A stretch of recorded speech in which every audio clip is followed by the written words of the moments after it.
I'm Jill Slaughter, Chief Curator and Head of Cultural Projects for the City of Pembroke Pines.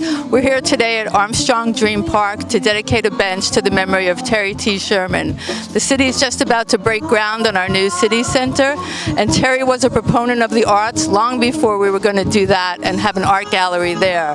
So to honor Terry and all that she did to lay the stage for us as a city dedicated to the arts, I designed a bench about a year and a half ago, consulted some people on what Terry's essence was, commissioned an artist, Diana Contreras, to paint a painting, and here we are today at the park to see this beautiful bench. Hello everybody. Well, as you can see, it's a gorgeous Pembroke Pines Chamber of Commerce Day here at the William B. Armstrong Dream Park. We're here today dedicating this park on behalf of Terry T. Sherman, whose idea was all about this park. So we have a beautiful bench that was created by a great artist, and we heard from her son who read some of her poems. So it's just, we have a lot of people out here who remember Terry T. So I'm just honored and just to be here today. Thank you for being out here again. It's Sunday, it's beautiful, it's a great start to our week, and like I said, we have a special dedication going on. Someone was very dear to my heart, made this happen. With all her ideas and all her dreams, we are now at the William B. Armstrong Dream Park, and I'm going to bring up my boss, Chuck Vonis, the Director of Recreation and Cultural Arts, to tell you a little bit about what's going on here. Thank you for spending your Sunday with me. Chuck Vonis, Director, where are you? Thank you, Francie. And again, welcome to William B. Armstrong Dream Park. Today's a very special day. One of our very special residents passed away, and we are dedicating a functional piece of art to this park. And we're going to have events here related to that piece of art. And at this time, I'm going to bring up the mayor of our great city, Mayor Frank C. Orders. Thank you, Mr. Vonis. Hi. Hello. You like this better than 46 degrees? Yeah. Me too. Well, this is a gorgeous park. We just love our dream park. Yeah. And that truly is what it is. Because you can see we have lifeguards on duty, all of our parks and recreation people. Can you fish in here? No fishing. No fishing, I knew that. But you can rent a boat, you can do all that. Look at all the beautiful monuments. It's just a gorgeous place. And if you haven't been to the Jazz in the Pines, you need to come. It is just absolutely beautiful. Okay, so with that, let me introduce our commission. We've got the Vice Mayor of our great city, Jay Schwartz. Jay. We've got Commissioner Carl Schechter. Commissioner. Commissioner Iris Seipel. Oh, let me just bring up the Vice Mayor. Vice Mayor, would you like to say a couple words? Sure. Good afternoon, everyone. Terry T., very special person in the hearts and minds of Pembroke Pines. Dream Park was just one of her visions. If you knew Terry T., you knew she was one of a kind-hearted individual who created visionary and challenged the City Commission to think big.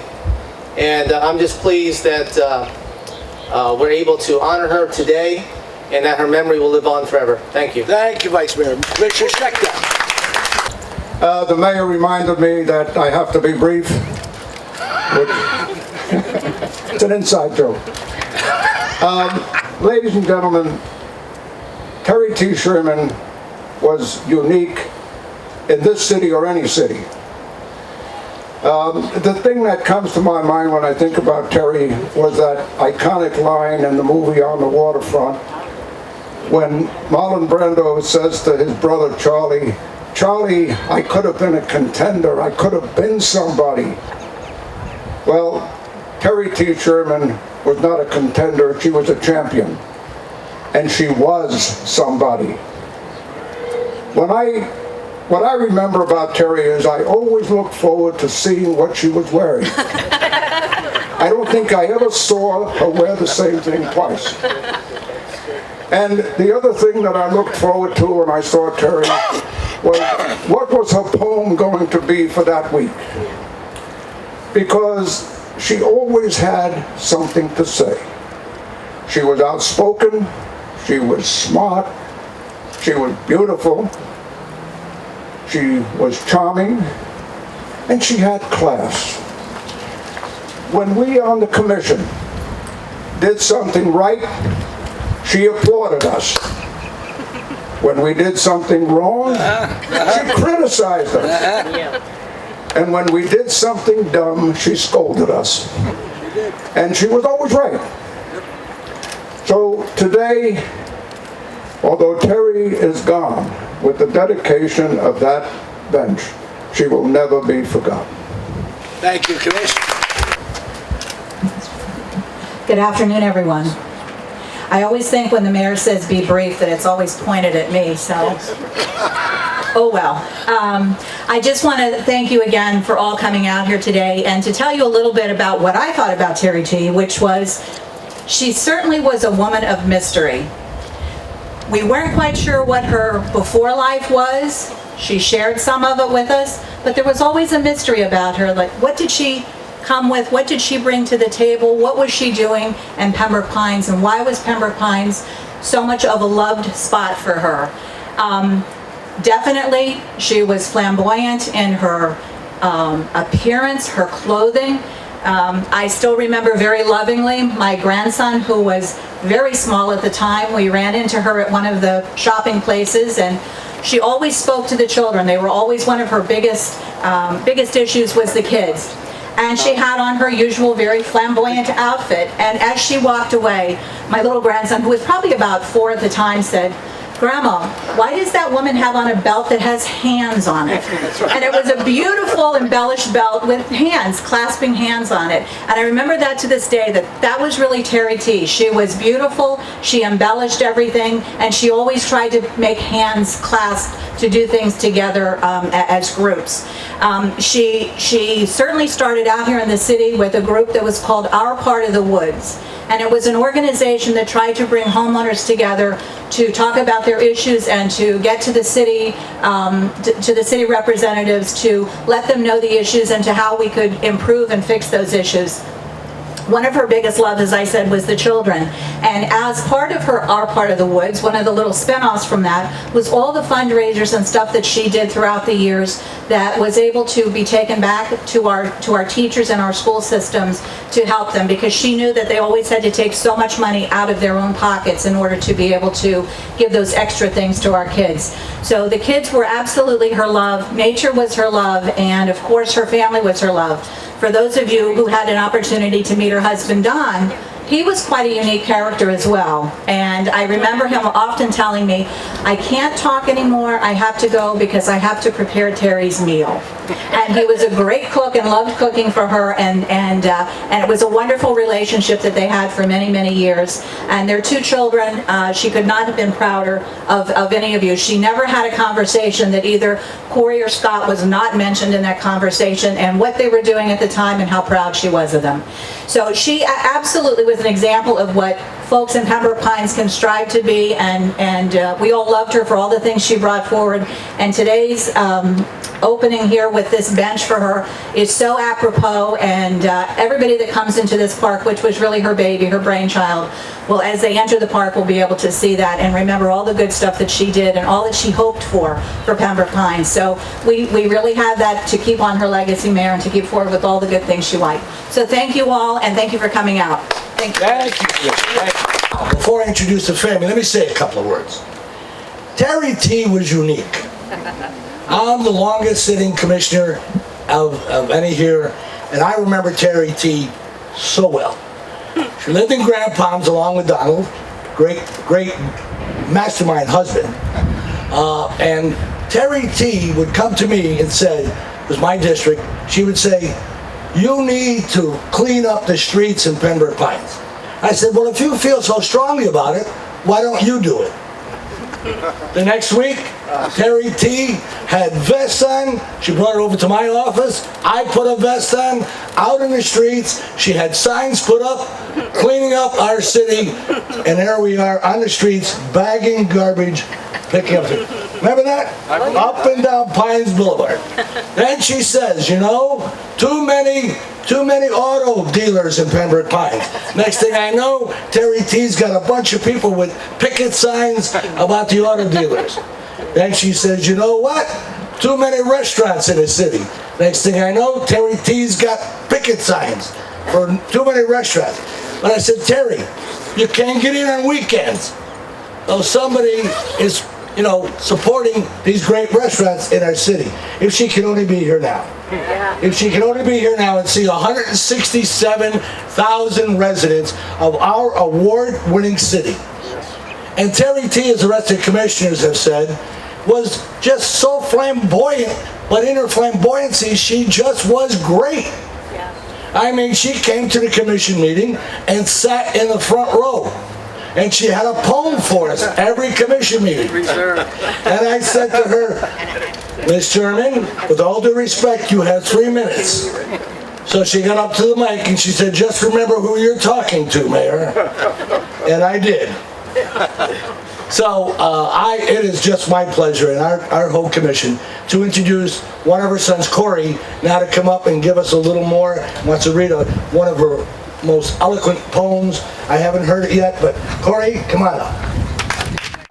I found the poem that she wrote when she initiated the idea of the Dream Park. And this is dated June 7th, 1995. How great it is to be alive when where you live is West I-75. It's wonderful to have a home, a yard, a pool, a barbecue, but after a while the mind starts to roam when there are only the two of you. How much better would it be if we could share a magic place where ideas could grow like a tree in an intellectually active space, and everyone could bring their dreams, their very wildest creative schemes, and we could stage dramatic themes. Singers could sing and dancers dance, and singles clubs promote romance. The garden clubs could proliferate, and the Toastmasters would pontificate. What I propose is a wondrous park where grown-ups can nightly congregate, and when the day turns into dark, we meet and lightly contemplate a deck of cards, a poem, a song, a gorgeous man-made atmosphere. It's true, the home is what we brought, but the Dreams Park's what will keep us here. For man does not exist to be a one-dimensional entity. We've long since passed the era when you worked and worked and worked again. When the furniture's bought and the carpet's laid and you're able to get a part-time maid and the pool is filled, you'll suddenly find the only thing empty is your own mind. But just as light turns into dark, you'll find yourself in our dream park.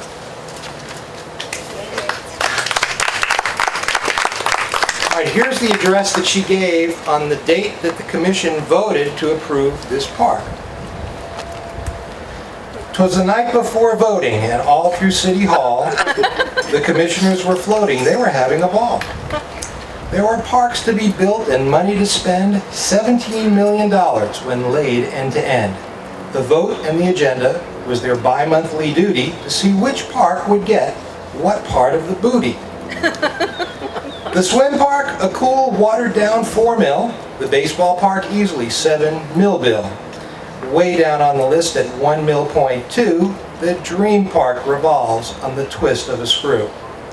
For what is proposed is a portable stage, portable lights and portable sound. None of us really are on the same page of portable people and portable ground. I remind you that hockey is part of the scheme. In Shakespeare's time, Puck was part of Midsummer Night's Dream.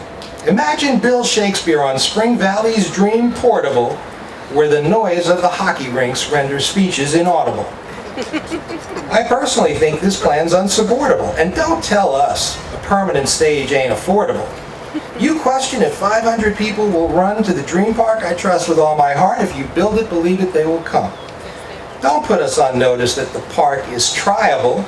To the adult population, it's infinitely viable. And in the event you're undeniable, remember the first words in the Bible. In the beginning, there was the Word, and it was on a permanent stage that it was first heard. Good 3 minutes. All right. That was hard. I want to leave you with this one for two reasons. First of all, it's my favorite of her poems, and the second is that when I saw the wonderful design for what's about to be unveiled, I thought this was the appropriate poem to read to dedicate what we're about to see. And I can just imagine people sitting at this bench that we're about to see, having something that goes like this. I passed two people sitting tight, so tight that two appeared as one. Their speech was loud, their hands in flight, they called each other dear and hon. So deep were they in concentration, they did not see my curious ear. I'll share with you their conversation, you'll feel as though you too were there. He said, my dear, we're getting older. She said, how lucky, ain't life grand? She laid her head against his shoulder. He reached out to hold her hand. I'm getting bald and just beginning to get up 4 times in the night. She answered, my hair too is thinning. I'm losing teeth and weight and height. He said, I'm made of silicone. Nothing seems to stick to me. My mind, once able to work alone, now needs your better memory. She answered, I can drive all day, but heaven help me in the dark. When evening comes, the only way I drive is when I have to park. With that, they seemed to settle deeper into their space, serenely calm. They knew they were each other's keeper, yet each had sounded an alarm. Have you ever noticed that after a while, people tend to resemble each other? I can remember, he said with a smile, my father, in time, looked like my mother. And time, he continued, plays many games that get you crazy and irritated. You forget the faces, forget the names, and you stand like a fool, humiliated. As they kept talking, she'd start a phrase, he'd interrupt to finish it.